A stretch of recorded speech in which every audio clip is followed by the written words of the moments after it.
Assalamualaikum warahmatullahi wabarakatuh. Alhamdulillah, alhamdulillahilladzi ja'alana khalifatan fil ardi lina'malu fiha wa la nufsidu fiha abada. Asyhadu an la ilaha illallah wahdahu la syarika lah wa asyhadu anna sayyidina Muhammadar Rasulullah. Allahumma salli ala habibina syafi'ina wa maulana Muhammadin wa ala alihi wa sahbihi ajma'in. Amma ba'd. Ayuhal ikhwanu rahimakumullah, ittaqullaha haqqa tuqatih wa la tamutunna illa wa antum muslimun. Wa qala ta'ala fi kitabihil karim, a'udzu billahi minasy syaithanir rajim. Bismillahirrahmanirrahim. Sanurihim ayatina fil afaq wa fi anfusihim hatta yatabayyana lahum annahul haq. Awalam yakfi bi rabbika annahu ala kulli syai'in syahida. Shadaqallahu alazim. Hadirin jemaah sidang Jumat yang dirahmati Allah, mari sama-sama kita jaga, kita pupuk tingkatkan kualitas keimanan, ketakwaan kita, karena yang dipandang oleh Allah pada diri kita adalah kualitas qalbu kita, kebeningannya, kesuciannya, keimanan dan ketakwaannya. Apabila kita kembali menghadap Allah dengan hati yang suci bersih, keimanan yang bagus, ketauhidan yang murni, maka kita akan disambut dengan kemuliaan, kemegahan, kekekalan dalam keabadian dengan kemuliaan itu. Tetapi apabila kita kembali kepada Allah, membawa harta kita, jabatan kita, kita bawa seluruh isi bumi ini menghadap Allah, tapi dengan kekufuran, kekafiran, kebusukan hati, maka kita akan ditolak di alam lahud, ditolak di alam malakut. Semua makhluk-makhluk alam mulia akan menghina kita dan kita dianggap tak berguna hidupnya. Itulah yang dialami Fir'aun, Qarun, Haman, Abu Jahal, Abu Lahab dan orang-orang yang sebangsa dengan mereka. Ma'asyiral muslimin, jemaah sidang Jumat yang dirahmati Allah. Hari ini ilmu pengetahuan manusia sudah semakin tinggi. Bahkan ada yang mengatakan hari ini orang sudah bisa mengendalikan cuaca, merangsang gempa, dan kadang-kadang ada juga berita yang sampai ke kita. Ada satu negara yang merasa kuat ingin membuat matahari sebagai tandingan matahari yang diciptakan Allah. Ada yang membuat pelindung supaya bumi ini tidak dihantam meteor-meteor dan tidak terjadi kiamat. Berbagai macam diteliti manusia dengan ilmu akalnya, sehingga sampailah kita pada keilmuan yang dalam ukuran orang sekarang sudah sangat tinggi dan mungkin sudah bisa menaklukkan bumi Allah Subhanahu wa taala. Ma'asyiral muslimin, jemaah sidang Jumat yang dirahmati Allah. Tetapi ilmu yang sekian tinggi itu, ilmu yang segitu dalam menjulang ke langit itu, untuk apakah itu semuanya? Setelah kita bisa menaklukkan bumi ini, kemudian kita mati, untuk apakah ilmu menaklukkan bumi itu? Tahukah kita ma'asyiral muslimin, ada salah satu ilmu yang sering kita lupakan, yang membuat kita bisa hidup bahagia kekal abadi, yaitu ilmu mengenal diri kita, mengenal Allah Tuhan kita.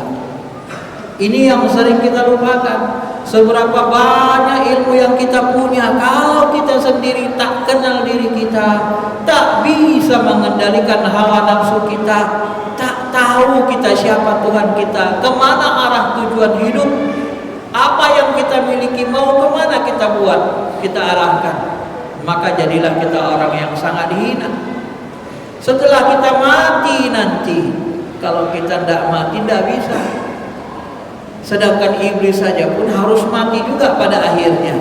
Walaupun dia diberikan izin Allah untuk hidup sampai kiamat, tetapi tetap mati juga.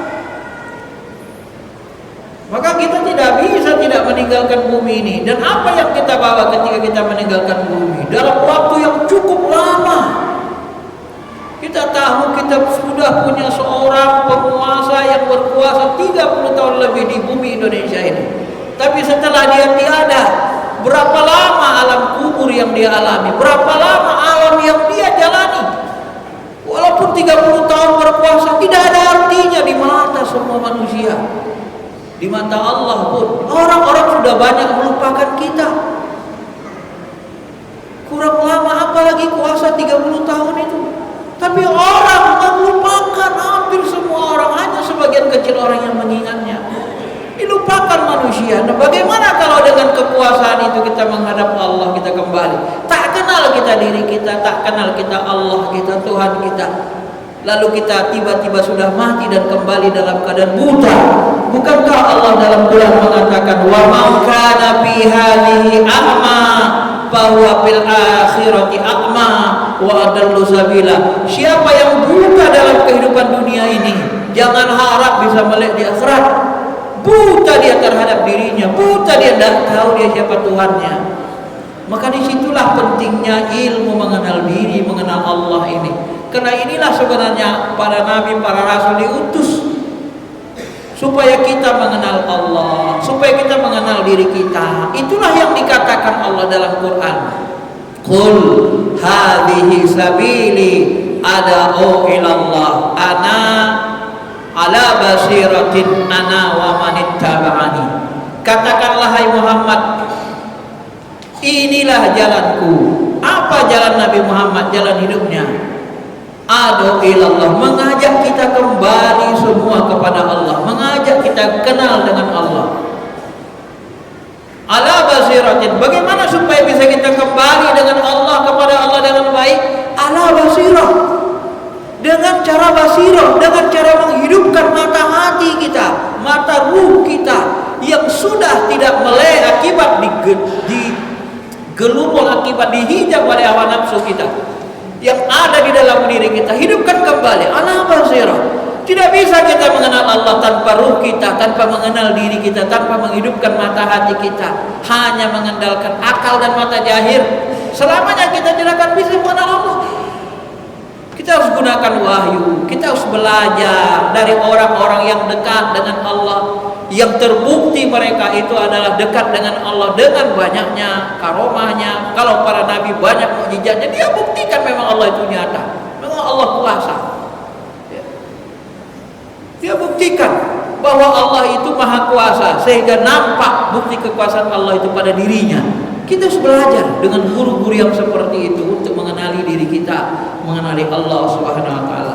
Kalau tidak, kesulitan kita akan semakin banyak di alam akhirat, di alam kubur, di alam belum lagi kita menghadapi mizan dan seterusnya. Kalau orang kafir, tentu mereka terhijab dari Allah. Kalla innahum ar-rabbihim yawma idzil lamahjubun. Kalau mereka itu memang buta. Lima hasyartani amma wa qad kuntu basira, ya Tuhan kami, kenapa kau kumpulkan kami dalam keadaan buta? Bukankah dulu di dunia kami bisa melihat? Kadzalika atatka ayatuna fanasitaha. Kan sudah kami jelaskan ayat-ayat kami kepada kalian. Kenapa kalian tidak mau merenungi? Kenapa kalian tidak mau belajar? Ayat yang kita bacakan tadi kan dikatakan Allah, sanurihim ayatina, akan kami tunjukkan ayat-ayat kuasa kami. Di mana? Fil afaq, di ufuk, di langit yang maha luas. Coba lihat langit yang ciptakan Allah tuh, gak ada tiangnya, mungkin sudah miliaran tahun berdiri tegak tanpa tiang, tidak pernah cobel, tidak pernah bengkok, tidak pernah miring, tidak pernah rusak, tidak pernah ada jatuh bahagian-bahagian langit. Kalau masjid kita ini 102 tahun lagi dia akan rusak, batu-batunya akan keropos. Tapi langit yang diciptakan Allah begitu luas tanpa tiang, tak bisa kita gapai ujungnya pun. Lihat betapa kuasanya Allah Ta'ala itu menciptakan yang seperti itu. Wa fi anfusikum, dan di dalam diri kamu. Di dalam diri kamu itu seperti miniatur alam semesta. Sifat-sifat ketuhanannya ada, sifat malaikatnya ada, sifat iblis jinnya ada, sifat binatangnya ada, sifat tumbuhannya ada, sifat kasih sayangnya, sifat ketuhanannya ada, sifat iblisnya marahnya ada. Kamu itu seperti miniatur, kenali diri kamu. Wa fi anfusikum, kami akan tunjukkan kekuasaan kami di dalam diri kamu. Hatta yatabayyan, sampai apa kita belajar ilmu Allah, sampai apa kita belajar mengenali diri, mengenai Allah ini. Hatta yatabayyan, sehingga jelas nyata dalam pandangan hati kita, akal kita, sempurna ma'rifat kita, kita ketahui bahwa annahul haq, Allah itu benar-benar nyata, sehingga kita merasa Allah itu benar-benar nyata ada, sehingga kita tidak berani lagi mendurhakai Allah, berpaling darinya. Sampai itulah kalian harus belajar, baru kalian bisa sempurna sebagai insan kamil. Tapi kalau kalian masih ragu kepada Allah, tidak mengenali Allah, tak kenal dengan kuasanya, terus belajar. Wa'bud rabbaka hatta ya'tiyakal yakin, sampai datang waktu kematian bagi kita, waktu yang kita yakini kembali kepada Allah Subhanahu wa taala. Ma'asyiral muslimin, jemaah sidang Jumat yang dirahmati Allah Subhanahu wa taala. Di dalam ilmu kewalian, Syekh Abdul Qadir Jilani yang mencoba menjalani kehidupan spiritual yang begitu mendalam. Kenapa kita percaya dengan Syekh Abdul Qadir Jilani? Baca riwayat hidupnya. Ribuan ulama mengakui keutamaannya, kesolehannya, kewaliannya. Dia diriwayatkan sejarah hidupnya secara mutawatir. Ribuan ulama meriwayatkan, mengaguminya. Maka membaca kitab-kitab yang dia tulis tentang diri kita membantu kita. Dia bongkar rahasia-rahasia ilmu Allah itu. Dia teliti, lebih detilkan lagi. Ya. Dia letilkan lagi ilmu-ilmu yang Allah berikan kepada dia. Tulislah beberapa buku, salah satunya Sirrul Asrar, rahasia dalam rahasia. Dan di buku itu dijelaskan, kita ini adalah awalnya makhluk cahaya. Ruh kita ini berasal dari Nur Muhammad. Nur Muhammad itu berasal dari cahaya jatnya, nur jatnya. Maka alam yang paling mulia di langit, di bumi, alam cahaya. Karena alam cahaya itu alam abadi, alam kekal. Alam bumi ini alam nyata, alam jahil hancur. Kemarin gempa Turki, gempa banyak yang hancur semua. Gak ada gunanya. Maka kata Allah, nanti bumi ini akan kami hancurkan, semua yang berbentuk akan kami hancurkan. Wa takhallat, dan dia kembali ke ruang kosong, menjadi kosong alam ini. Maka ketika seorang sahabat bertanya kepada Rasul, "Ya Rasul, aina Allah qabla kulli syai'?" Ya Rasul, di mana Allah sebelum segala sesuatu dia ciptakan? Fi ama. Ma fawqahu hawa wa ma tahtahu hawa. Allah itu di ama. Di atasnya tidak ada hawa, tidak ada udara, tidak ada awan, di bawahnya enggak ada udara, tidak ada awan. Lalu Qadi mengatakan, ma makna hawa ama di situ ada ruang kosong murni. Artinya Allah itu zatnya meliputi segala-galanya. Ana makan, walaysa fi makan. Ada seorang menyebut begitu. Aku itu tempat, tapi bukan tempat seperti yang kalian tempati. Artinya kita ini bertempat di Allah. Artinya maksudnya kita ini diliputi zatnya. Cuma zatnya itu dihijab oleh cahaya. Tak bisa kita berhubungan langsung dengan zatnya. Kebakar, hancur kita. Itulah yang dikatakan Nabi dalam hadis sahih lain. Hijabuhu nur, hijab cahayanya itu, hijab zatnya itu cahaya. Lau kasyafahu lau taraqat lahraqat subhatu wajhi mantaha ilaihi basaru min khalqih. Sekiranya dibuka Allah hijab nur zatnya itu, semua kalian akan binasa, semua yang memandangnya hancur. Lah taraqat, kebakar. Semua yang memandang zatnya. Maka ketika Nabi Musa mohon petunjuk kepada Allah, ya Allah tunjukkan zatmu, tunjukkan wajahmu. Tak bisa Musa, karena umat Yahudi gak mau menyembah yang tak bisa dilihat. Mereka akalnya materialistis, akalnya akal level 1, hanya percaya kepada yang terlihat mata. Lalu minta tunjukkan Tuhanmu, lan nu'mina laka hatta nara Allah jahra. Kalau engkau nggak bisa menunjukkan Tuhanmu, bagaimana kami mau nyembah Tuhan? Kami tak akan bisa mau, tak akan mau kami beriman kepadamu selamanya. Ketika dia munajat di Bukit Tursina, dia mintalah, Rabbi arini anzur ilaik, ya Tuhanku, tunjukkanlah jihadmu supaya aku bisa melihatmu. Tidak bisa, tidak sanggup, tak ada yang sanggup makhluk menatap jihadku. Uzur ilal jabal, kalau kau masih penasaran, coba lihat bukit itu. Fa ini istaqarra makanahu, kalau bukit itu masih tetap pada tempatnya, fasawfa tarani, kau akan bisa lihat jihadku. Falamma tajalla rabbuhu lil jabal, maka tatkala Allah mentajallikan nurnya, mau mentajallikan jatnya, masih kelihatan nur jatnya bagi bukit, ja'alahu dakka, bukit itu pun hancur berantakan. Dan Musa pun tersungkur. Sebagian ulama mengatakan dia mati dalam keadaan panah, dalam keadaan pingsan, dalam keadaan mati. Itulah dia melihat Allah Subhanahu wa taala. Karena Allah tak bisa dilihat. La, kata Nabi, ta'allamu lan tarawna rabbakum hatta yamut. Ketahuilah kamu tidak akan bisa melihat Tuhanmu sampai kamu mati. Maka dibuatlah teori mutu qabla an tamut, walaupun hadisnya lemah, matikan dirimu sebelum kamu mati. Artinya apa? Untuk menyaksikan Allah ini kita harus keluar dari hawa nafsu kita, keluar dari diri kita, kosongkan kita, murnikan kekosongan, masuk kita ke ruang kosong. Gak ada yang kita inginkan kecuali Allah, gak ada di dalam kalbu kita kecuali Allah. Itulah yang dilakukan Nabi selama 3,5 tahun di Gua Hira. Baru dia bisa diangkat menjadi rasul. Itulah yang dilakukan oleh Wali Songo, termasuk Sunan Kalijaga. Dia munajat berbulan-bulan mengosongkan kalbunya kecuali Allah, hanya Allah saja. Itulah yang dilakukan Imam Al-Ghazali. Dia campakkan jabatan rektornya dari universitas terkenal di Baghdad. Tidak ada universitas yang paling terkenal di dunia saat itu kecuali universitas yang rektornya Al-Ghazali, Universitas Islam. Lalu dia buang jabatan rektornya, dia masuk ke masjid, bertahun-tahun dia munajat membersihkan kalbunya sampai dia makrifat mengenal Allah. Setelah dia sempurna merasa sudah dekat, sudah kenal Allah, apa yang dia lakukan? Dipaksa pemerintah dia untuk menjadi rektor kembali. Kalau tidak mau, diancam keluarganya di penjara. Lalu jadilah dia menjadi rektor ulang.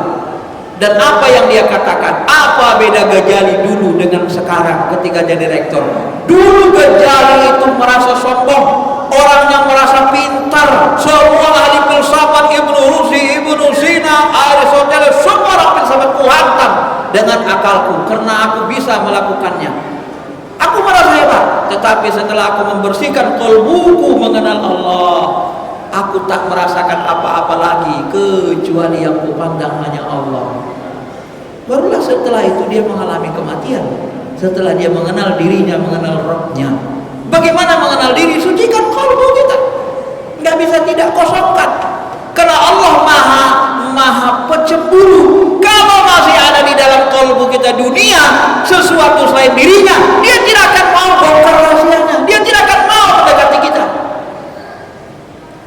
Maka disitulah diperlukan ujlah, disitulah diperlukan yang disebut dengan suluh oleh ulama-ulama kita. Buang dulu dunia ini sesaat, 40 hari, 4 bulan, buang dulu, gak usah ingat kecuali Allah Ta'ala.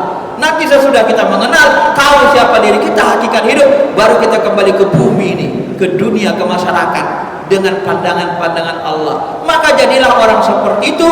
Apabila hambaku mencintaiku dan aku mencintai hambaku, ku jadikanlah dia memandang dengan pandanganku, dia melihat dengan penglihatanku, berjalan dengan kakiku. Inilah yang disebut dengan kekasih-kekasih Allah. Inilah yang disebut dengan tangan kaki Allah di bumi, yang menjadikan diri mereka orang yang sangat dekat kepada Allah. Apapun yang diperintahkan Allah kepada diri mereka akan menjadi nyata. Para nabi, para rasul, para wali. Dan kita harus belajar dengan orang seperti itu. Baru kita bisa sempurna mengenal diri kita. Dan itulah ilmu yang kita bawa mati. Masuk kita dalam ruh, kenal kita Tuhan kita. Masuk kita ke dalam ruh, kita tak buta. Kenapa?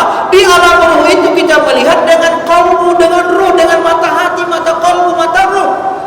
Di alam ruh mana bisa kita melihat pakai mata kepala. Mata kepala kita gak laku. Mata kepala kita terkubur di tanah. Bagaimana kita melihat alam ruh kalau bukan dengan mata hati, mata ruh? Bagaimana kita melihat alam ruh? sementara kita orang yang buta, tidak kenal dengan Allah, tidak kenal alam ruh, tidak kenal diri kita, maka jadilah kita buta selamanya. Wa man kana fi hadhihi a'ma fa huwa fil akhirati a'ma wa dalla sabila. Dan kita berlindung kepada Allah daripada orang-orang yang buta, yang tidak mau meniti jalan kenabian, jalan kewalian, dan menjauh dari Islam. Mudah-mudahan khutbah yang singkat ini bisa memberikan sedikit motivasi kepada kita untuk belajar mengenali diri kita dan mengenal Allah Tuhan kita. Barakallahu li wa lakum fil Qur'anil Karim wa nafa'ani wa iyyakum bima fihi minal ayati wa dzikril hakim wa taqabbala minni wa minkum tilawatahu innahu wal ghafurur rahim. Allahumma shalli ala sayyidina Muhammad wa ala ali sayyidina Muhammad.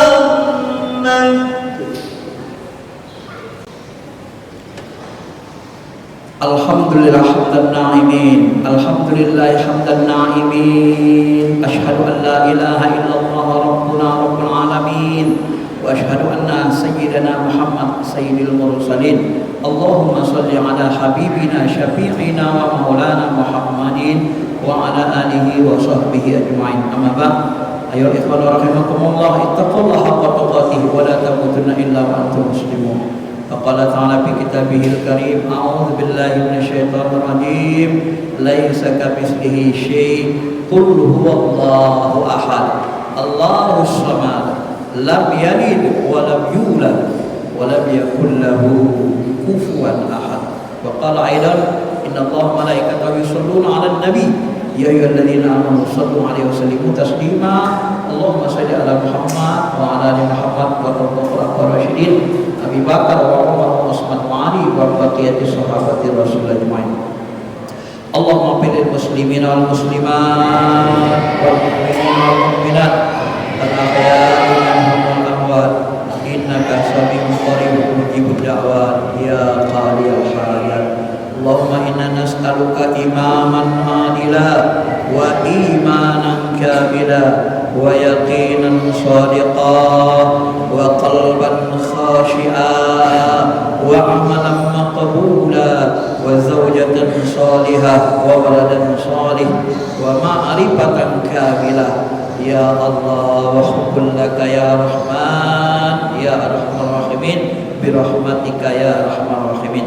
Yassir umurana umurad dunya wad din wal akhirah. Nas'aluka ya Allah ilman nafi'ah wa nas'aluka ya Allah lisanan shadiqah wa nas'aluka ya Rahman rahmatan min 'indik wa nas'aluka hubbuka wa hubbu man yuhibbuk wal 'amalu alladhi yuqarribuna ila hubbika ya Arhamar Rahimin. Rabbana atina fid dunya hasanah fil akhirati hasanah wa qina adzaban nar. Walhamdulillah. Ibadallah, innallaha ya'muru bil adli wal ihsan wa ita'i dzil qurba wa yanha 'anil fahsya'i wal munkari wal baghi. Ya'idzukum la'allakum tadhakkarun. Fadhkurullaha yadhkurkum washkuru 'ala ni'amihi yazidkum wa la dzikrullahi akbar. Aqimis shalah.